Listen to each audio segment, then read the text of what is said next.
Bienvenidos a esta teleclase de Universidad en Casa. El día de hoy vamos a compartir un proceso de enseñanza y aprendizaje en el marco del programa de iniciación universitaria, específicamente el núcleo Venezuela Potencia Productiva. Recordemos que Universidad en Casa es el programa central del Estado para garantizar que los estudiantes universitarios de Venezuela puedan cursar sus estudios desde sus hogares y que la cuarentena social, voluntaria, a la que nos convoca el presidente Nicolás Maduro Moros, no afecte la formación de nuestros profesionales. Esta es la clase número 5, donde estaremos abordando el capital. Desarrollaremos 3 contenidos que veremos a continuación en nuestra pizarra digital. En primer lugar, caracterizaremos cómo obtiene su ganancia el capitalista. Como segundo tema, veremos de manera general de dónde nace el capital originario.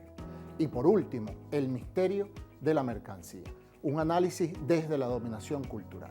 De modo tal que los objetivos de esta teleclase son analizar cómo obtiene su ganancia el capitalista y su importancia en el desarrollo de la plusvalía. El segundo elemento, comprender de dónde nace el capital originario y su repercusión en el modelo de desarrollo nuestroamericano.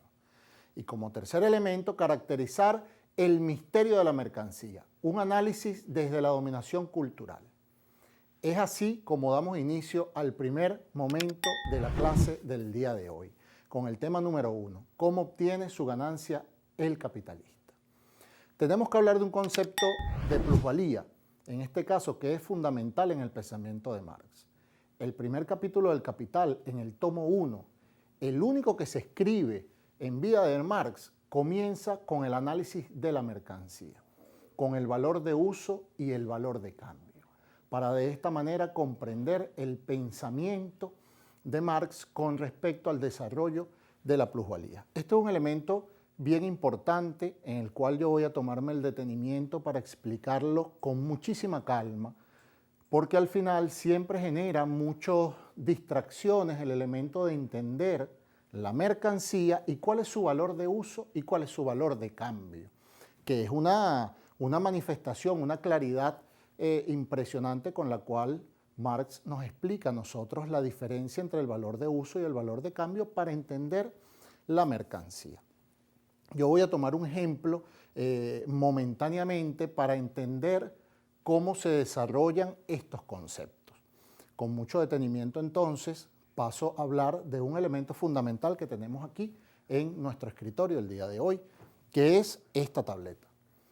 Cuando yo utilizo esta tablet porque la necesito, es algo que voy a usar, tiene para mí un valor de uso, porque yo la necesito y el valor que yo le doy es un valor de uso. Yo necesito usarla para el desarrollo de mis clases, para el desarrollo de mis investigaciones, para el desarrollo de algo trascendental en mi vida. En eso se traduce el valor de uso. Ese es un valor que tiene la tableta, su valor de uso. Ahora, cuando hablamos del valor de cambio, hay un cambio drástico en el elemento de su valor.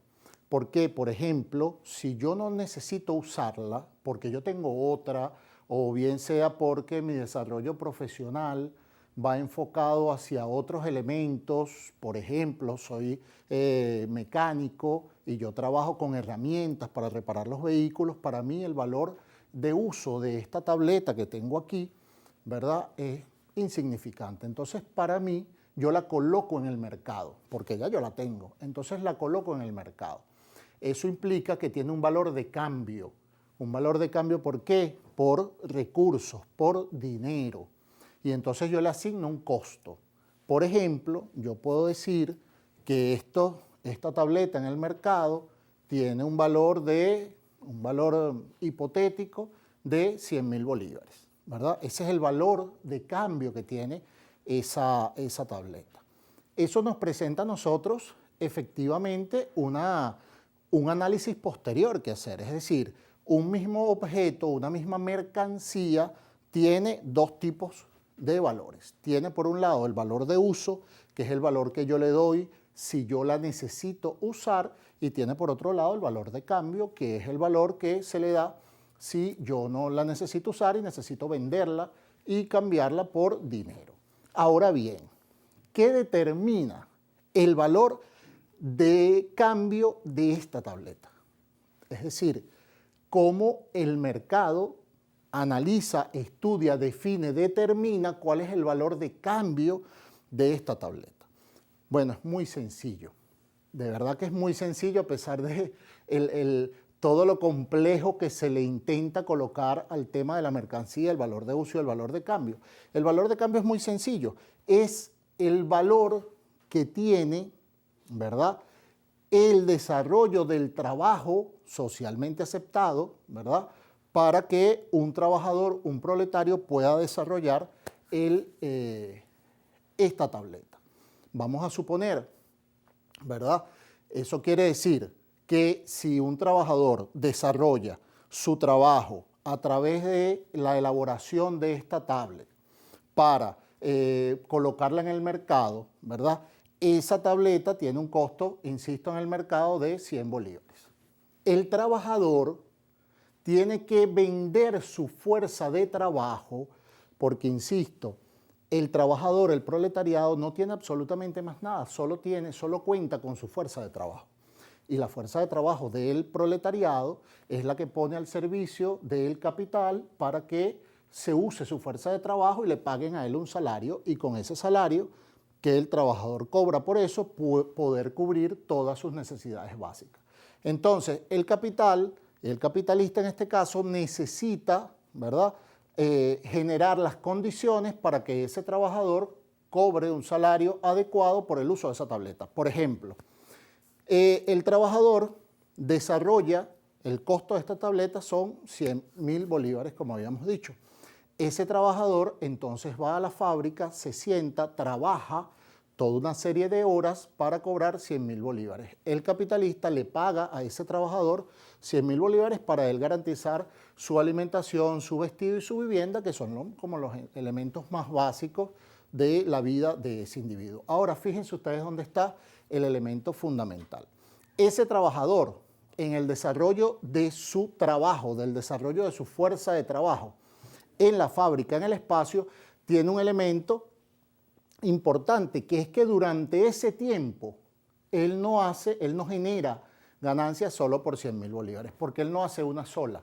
Él, en el trabajo que desarrolla en la fábrica, entonces tendrá una realidad superior, es decir, el trabajador genera aproximadamente 300.000 bolívares en el momento que desarrolla su fuerza de trabajo. ¿Qué sucede con esto? Que ese excedente, esos 200.000 bolívares adicionales que, insisto, quedan por el monto del trabajo socialmente aceptado por ese trabajador para el desarrollo de las tablets, él se queda con 100.000 bolívares, que es lo que amerita su fuerza de trabajo para el capitalista, y el capitalista entonces genera 200.000 bolívares adicionales, que es considerado el plus valor, es decir, la plusvalía, que de aquí es donde obtiene los recursos, de aquí es donde obtiene el dinero el capitalista. Es decir, explota al trabajador, ¿verdad? El trabajador desarrolla su fuerza de trabajo, y a través de su fuerza de trabajo, entonces, el capitalista obtiene un plusvalor, que es lo que le permite a él mantenerse y seguir ganando recursos económicos a costa del trabajo esclavizante que tiene el proletariado. Entonces, de alguna manera, si analizamos nosotros el desarrollo económico productivo desde la realidad capitalista, el valor adicional que se genera en función del trabajo socialmente aceptado por el proletariado, ese excedente es lo que Marx llama de manera magistral la plusvalía, el plusvalor. Y a través de ese plusvalor, entonces, es cuando el capital, genera y comienza a acumular mayor cantidad de riquezas. Entonces, de esta manera, nosotros ya hemos analizado un poco en este primer momento de la clase cómo se ha venido gestando, cómo se viene gestando, digamos, mejor dicho, todo el proceso de desarrollo en el cual el trabajador vende su fuerza de trabajo, y esa fuerza de trabajo que el trabajador, que además es lo único que tiene, dicho sea de paso, porque él no tiene mercancías para intercambiar.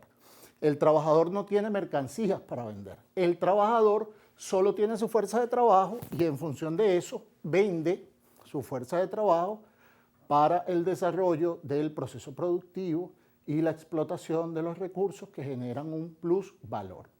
Entonces, de esta manera podemos nosotros decir que finalizamos el primer momento de la clase del día de hoy. Damos inicio ahora al segundo momento, donde abordaremos el tema de dónde nace el capital originario. Culminamos la parte anterior analizando un poco la relación que existe entre el proletario y el capitalista en términos de la obtención de recursos dentro del mercado. Ahora bien, ¿por qué es o cómo se explica que hay un individuo que se erige como el capitalista, que tiene el capital para, digamos, comprar la fuerza de trabajo de otro individuo, y hay otro individuo, que para los efectos llamaremos el proletario, que única y exclusivamente tiene su fuerza de trabajo? Y al solo tener su fuerza de trabajo es lo único que puede poner en el mercado, digamos. Mientras que el capitalista vende bienes y servicios, el proletario única y exclusivamente vende su fuerza de trabajo, un trabajo esclavo o esclavizante que al final lo obliga a generar una relación de dependencia con el capitalista. Ahora, ¿por qué esos dos individuos que se consiguen en el mercado tienen una diferencia tan importante, ¿no? Yo quisiera detenerme aquí un poco porque a partir de esto hay muchísimas anécdotas que nos cuentan, que nos dicen, que amañan de alguna manera acerca del surgimiento del capital original, ¿no? Que además Marx lo plantea en El Capital también de una manera excepcional, porque digamos que hay un cuento por allí, y voy a tratar de hacerlo bastante claro, ¿verdad? De dos grupos de individuos. Un grupo de individuos considerados unos vagos que están, bueno, laboran y todo lo que laboran, entonces agarran y lo gastan en el goce, en el disfrute, digamos, en la vida cotidiana, sin mayores elementos de ahorro. Y hay otro grupo, ¿verdad?, que entonces se dedica a trabajar y a guardar dinero. Y ese grupo, ese segundo grupo entonces que se ha dedicado en todo momento a trabajar y a guardar dinero, entonces llega un momento en el cual comienza a comprar la fuerza de trabajo del otro grupo que son considerados unos vagos. Y entonces se dice que a partir de allí nace el capital originario. Evidentemente ese es un cuento sumamente capitalista, muy idealista, digamos, y nada pegado a la realidad. Porque al final, como lo hemos analizado nosotros desde las primeras clases, que hemos hecho un análisis de verdad a profundidad del elemento productivo, de los recursos, del elemento del desarrollo de nuestros pueblos, de la realidad con la cual se han ido asignando tareas para el desarrollo económico productivo de los pueblos, y además tenemos claridad, nosotros lo hemos venido conversando en las distintas clases, cómo fue que se gesta el capital originario. Ahora, a pesar de que lo hemos dicho, creo que debe quedar muchísimo más claro en este encuentro que tenemos el día de hoy, para que no tengamos dudas nosotros del nacimiento de ese capital originario. Dice Marx que el capital llega al mundo con lodo y sangre, ¿verdad? El capital se erige en el mundo a través del lodo y la sangre. ¿Por qué Marx dice esto? Porque nosotros planteamos esto de manera muy clara en el desarrollo de esta clase y de las clases anteriores que lo hemos venido conversando. Bueno, justamente porque el capital originario se crea, ese capital inicial se crea, se genera, se gesta a través de todo el proceso de apropiación de los recursos naturales del continente americano fundamentalmente. Lo habíamos conversado en una clase anterior. Si no se hubiese hecho el encuentro, digamos, entre el continente europeo y el continente americano, el capitalismo hubiese tardado al menos 200 años en aparecer. ¿Qué sucedió? A través de esa situación de saqueo, hubo una indigestión de capital en la Europa, y entonces Europa se hace de una gran cantidad de recursos y se constituye entonces el capital originario. Miren, basta con recordar algunas cosas que hemos visto nosotros, porque fíjense, mientras España saqueaba nuestras tierras de recursos minerales y se los llevaba para España, España siempre fue una nación un poco perezosa, digamos, ¿no? Porque al final, mientras España se dedicó, digamos, de alguna manera a vivir de los recursos robados de nuestras tierras, a vivir de la extracción de recursos que se llevaban de nuestra América, había otra nación que, a pesar de o a raíz de los mismos recursos, digamos, terminó convirtiéndose en una de las propuestas en términos capitalistas más pujantes, como por ejemplo fue Gran Bretaña, por ejemplo, ¿verdad? Inglaterra. Miren, yo les hago un llamado a ustedes a que analicen un poco toda la cantidad impresionante de películas que salen en la cinematografía mundial acerca de los piratas. ¿Qué eran los piratas? Los famosos piratas, incluso hay una película bastante famosa de piratas que se genera a través de todos los medios de comunicación. Al final los piratas lo que hacían era saquear los galeones que iban cargados de recursos de América, robados además, hay que decirlo y hay que recordarlo, que extraían de América cuando los iban llevando a España, a Portugal. Entonces los galeones, los piratas asaltaban los galeones y se robaban el oro. Y el oro y la plata y todos los demás recursos. Ahora, ¿qué hizo Inglaterra con esos recursos? Desarrolló industrias, desarrolló las industrias más importantes que se generaron en el siglo XIX en Europa. Mientras que, bueno, España es España. España sigue teniendo actitudes monárquicas en nuestras tierras, mandando incluso de manera muy grosera a callar a presidentes legítimamente constituidos y electos en nuestro país. Entonces, fíjense ustedes de dónde nace realmente el capital originario y cómo toda esa realidad en términos económicos y productivos de explotación, de saqueo, de muertes, bueno, una serie de situaciones de verdad bastante lamentables. Mira, a veces uno piensa en épocas lamentables de nuestra humanidad y por lo general no ponemos entre los primeros elementos para el análisis todo ese proceso de encubrimiento que ocurrió en nuestra América en esa época, ¿no? En nuestra América y en América, y en África, disculpen.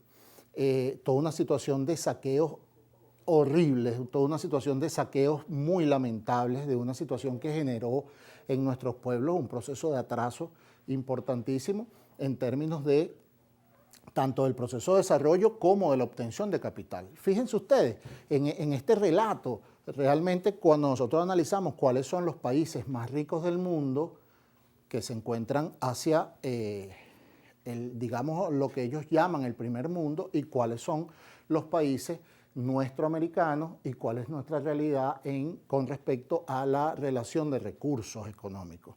Ahora es mucho más fácil decir que el problema es que nosotros como sociedad somos unas sociedades flojas que no nos hemos desarrollado y que al final hay otras sociedades mucho más avanzadas, mucho más civilizadas que lograron, digamos, desarrollar industria y guardaron mayor cantidad de recursos y nosotros lo que hemos hecho es despilfarrarlos. Ahora, esa es una de las grandes mentiras a nivel mundial que se ha montado con respecto a el desarrollo del capitalismo en el mundo. Por eso es que nosotros vemos países como continentes incluso completos, como el continente africano, como el continente americano, como los distintos espacios de desarrollo mundial en los cuales nosotros podemos analizar cómo se fue gestando todo ese proceso de saqueo, cómo de verdad fue que se creó el capital originario y cómo ese capital originario que al final nos ha hecho tanto daño económicamente bueno, y hay que imaginarse también todo el sufrimiento de que te hayan tomado en África, por ejemplo, y te hayan esclavizado,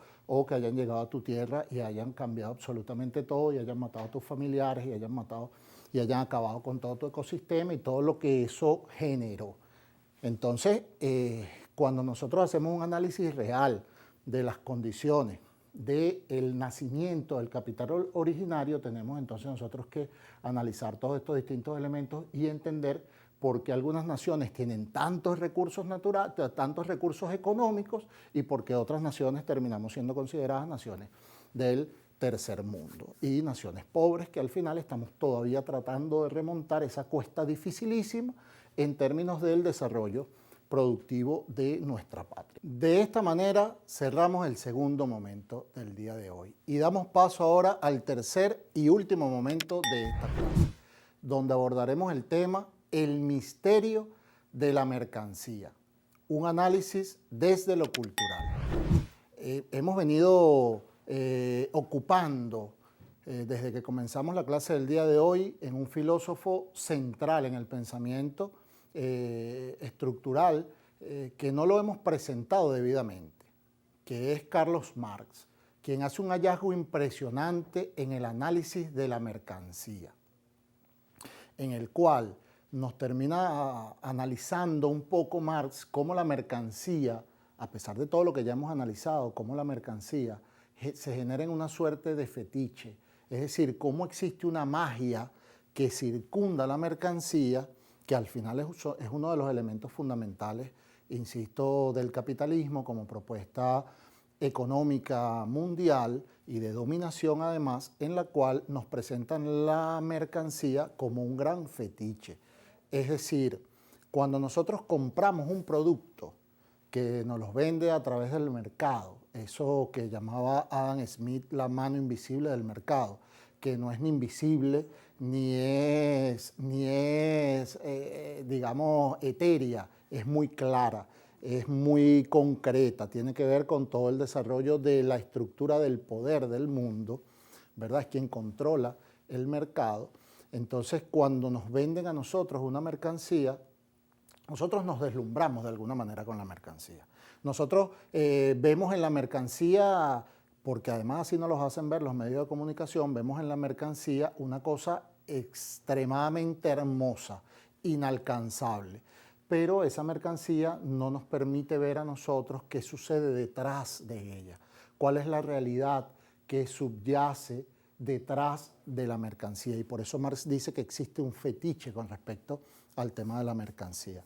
Yo quisiera que pudiéramos ver nosotros una de las láminas que le hemos preparado para el día de hoy, donde hablamos un poco acerca del fetiche de las mercancías, en el cual podemos analizar de manera muy clara cómo se genera todo ese proceso de relación desde lo que nos plantea Marx.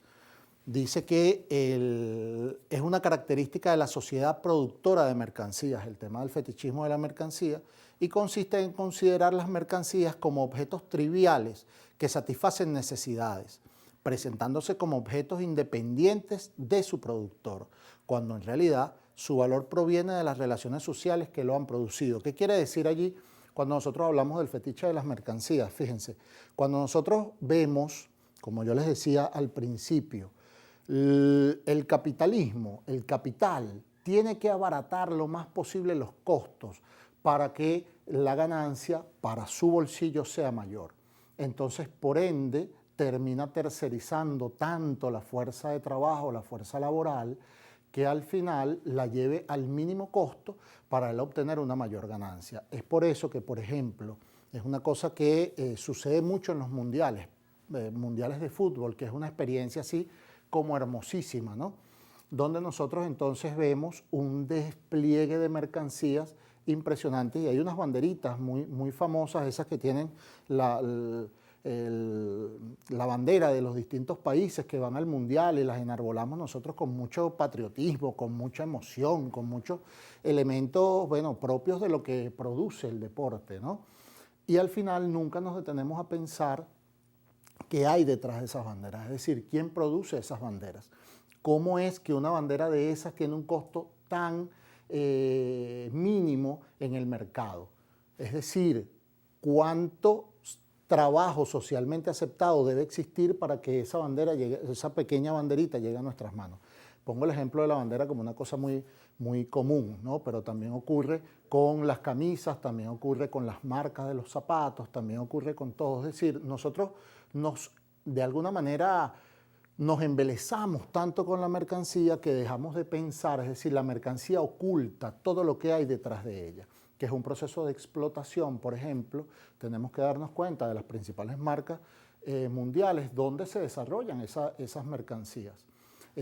Las marcas son de un país del primer mundo, no lo vamos a mencionar en este momento, pero las marcas son de ese país, es decir, los recursos que llegan por la venta de esas mercancías llegan a los dueños de esas empresas que están en esos países. Pero cuando uno ve la manufactura de esos zapatos, de esas camisas, de esas banderas, por lo general, por no decir en todos los casos, quizás hay un caso excepcional, por lo general todas esas productos, mercancías son elaboradas, desarrolladas en países del tercer mundo, países que han sido esclavizados, países que son explotados, donde no se respeta ni siquiera las horas de trabajo ni la edad de los niños. Hay muchos niños explotados en algunos países del tercer mundo y algunos países de nuestro continente, además, y del continente africano, que son totalmente explotados por un monto mínimo que no les alcanza ni siquiera para subsistir y que además nunca van a tener ni siquiera los recursos necesarios para poder comprar una de esas mercancías que ellos mismos fabrican en esos países.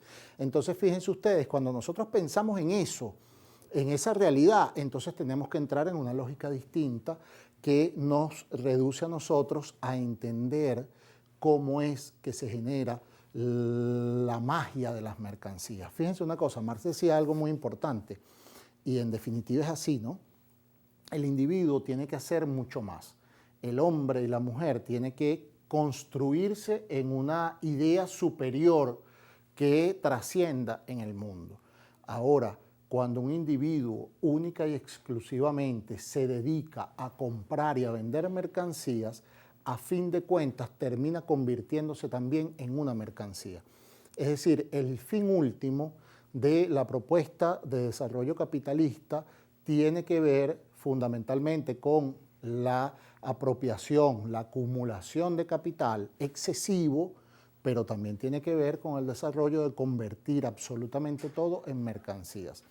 Y tenemos entonces que en qué no podemos caer nosotros como sociedad, como individuos, ustedes como estudiantes universitarios, no podemos caer nosotros de manera tan ciega en el fetiche de las mercancías, ¿verdad? Y terminar convirtiéndonos entonces en una mercancía más, que lo que hacemos es comprar y vender mercancía, porque allí es donde radica fundamentalmente la esclavitud o esta nueva esclavitud a la cual nos somete a nosotros el capitalismo como modo de producción, como modelo de producción. Hay quienes única y exclusivamente viven, hablan, sueñan, matan por obtener una mercancía que, insisto, el fetiche que genera la mercancía es una cosa impresionante. Hay un filósofo contemporáneo, Slavoj Žižek, que hace una referencia bien interesante con respecto al uso de la mercancía y de cómo se genera el proceso de desarrollo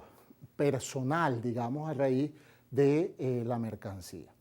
Hay un refresco de cola muy común en el mundo, en el cual, bueno, nos lo venden no como un refresco de cola, o sea, nos lo venden como la libertad, nos lo venden como la exaltación del ser. Cuando a ti el mercado te vende un producto, no te está vendiendo el producto, te está vendiendo la libertad de poder ser lo que aparece en la televisión en ese momento. Y entonces terminas tú, de alguna manera, embobado de tal forma con respecto a la mercancía que cuando te das cuenta, entonces, bueno, tú compras el refresco de cola y te vendieron la libertad. Y cuando tú lo pruebas y le das el primer sorbo es una cosa exquisita. Pero a los 30 segundos, cuando ya pierde el frío, cuando ya se calienta, entonces resulta que te das cuenta que es absolutamente innecesario porque además te genera mayor sed, te genera mayor situación de calor el producto y además de toda la cantidad de azúcar que tiene y todos los elementos dañinos. Pero bueno, no vamos a centrarnos en ese caso ahorita porque al final la mercancía nos pone a nosotros también en una gran diatriba. Cuando hablamos del fetiche de las mercancías, entonces terminamos analizándolas tanto que perdemos el objetivo fundamental de la clase del día de hoy, que es analizar el capital en su extensión. Entonces, de esta manera cerramos nosotros este tercer momento de la clase del día de hoy. De esta manera hemos desarrollado nuestra teleclase de Universidad en Casa, con el tema 5 del núcleo generador de formación Venezuela Potencia Productiva, con el abordaje del proceso de enseñanza-aprendizaje sobre el capital. Es buen momento para que hagamos una revisión que nos permite identificar los contenidos aprendidos durante la clase del día de hoy. Primero, analizamos cómo obtiene su ganancia el capitalista y su importancia en el desarrollo de la plusvalía. El segundo elemento, comprendimos a profundidad de dónde nace el capital originario y su repercusión en el modelo de desarrollo nuestro americano. Y por último, definimos el misterio de la mercancía, un análisis desde la dominación cultural. En nombre de todo el equipo de Universidad en Casa, ha sido un placer compartir esta teleclase del día de hoy con todas y todos ustedes, estudiantes universitarios que están allí compartiendo con nosotros en sus hogares. Recuerden que deben comunicarse con sus profesores en su universidad con el objeto de recibir las actividades y evaluaciones correspondientes y profundizar en los temas abordados el día de hoy. No olviden seguirnos por nuestros canales de Telegram y YouTube Universidad en Casa. Hasta una próxima clase.